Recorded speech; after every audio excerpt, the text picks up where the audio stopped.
Everyone, हम लोग पढ़ रहे थे एनसीईआरटी और हम लोगों ने पढ़ लिया था कला क्या होती है और ललित कला उपयोगी कला। ये दो पॉइंट हमने देख लिए थे। अब अगला जो है वो है कला के विभिन्न स्वरूप। सबसे पहले है इसमें आदिम कला। तो आदिम कला शब्द विश्व के विभिन्न भागों में वनों आदि में आदिम व्यवस्था में रह रही जनजातियों की कला के लिए प्रयुक्त होता है।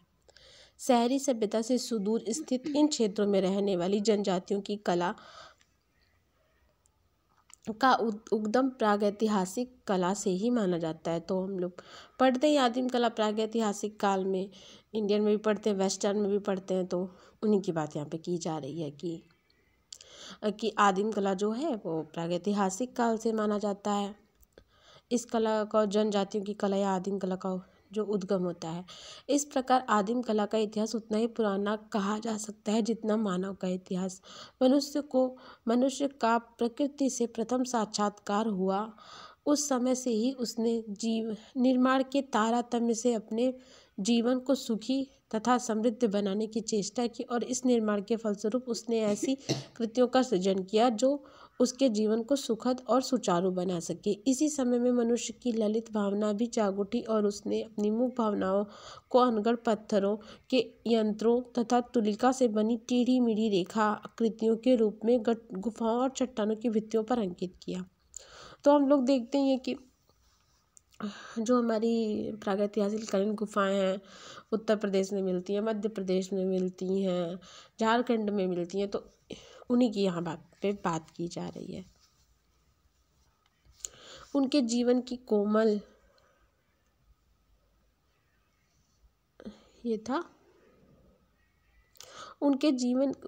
उसके जीवन की कोमल भावनाएं तथा संघर्ष में जीवन की सजीव झांकियां आदि मानव की कलाकृतियों के रूप में आज भी सुरक्षित हैं।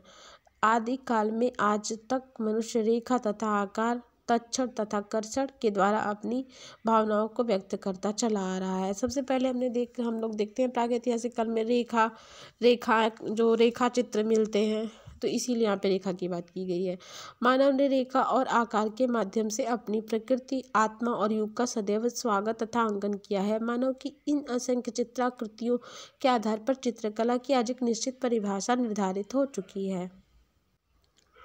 इन चित्रों में आदि मानव का जीवन परिलक्षित होता है। अतः पशुओं के आखेट, दृश्य तथा जादू के विश्वास के प्रतीक चिन्हों का चित्रण इस समय की कला का प्रधान विषय था। तो हम लोग ये प्रागैतिहासिक काल में देखते ही हैं कि या तो शिकारी जो रहता है ज़्यादातर प्रमुख रहते हैं। मतलब जो आखेट के दृश्य में पशु कभी कभी पूछा भी जाता है कि प्रागैतिहासिक काल में क्या विषय थे, तो उसमें आखेट ही सही होता है, नहीं तो पशु मानव और आखेट ये सभी सही हो जाता है। तो यहाँ पे भी वही बताया गया है कि पशुओं के आखेट, जादू के विश्वास के प्रतीक चिन्हों का चित्रण इस समय की कला का प्रधान विषय था।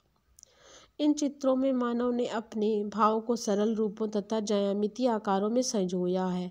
यह कृतियाँ आदि मानव की बाल सुलभ प्रकृति की उत्तम झांकी हैं। इन चित्रों में प्रागैतिहासिक युग के मनुष्य का संपूर्ण इतिहास संचित है। इन चित्रों की सीमा रेखाएं गतिशील हैं, यद्यपि चित्र असंयत और सरल हैं, जिनमें सांभर, बारहसिंघा, महिष, गैंडा, हाथी, घोड़ा, सूअर जैसे पशुओं का स्वाभाविकता के साथ अंकन किया गया है। तो हमने इसमें देखा कि जो प्राचीन काल की गुफाएं थी उनमें जो अंकन था वो ज्यामितीय रूप था।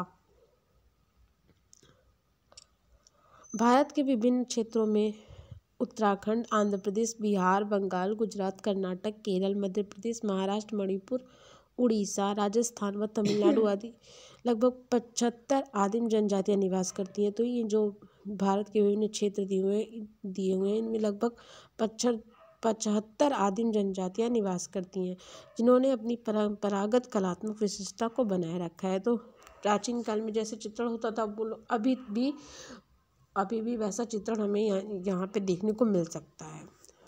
तो अब नेक्स्ट पार्ट में हम लोग पढ़ेंगे लोक कला। Thank you, keep watching and sharing.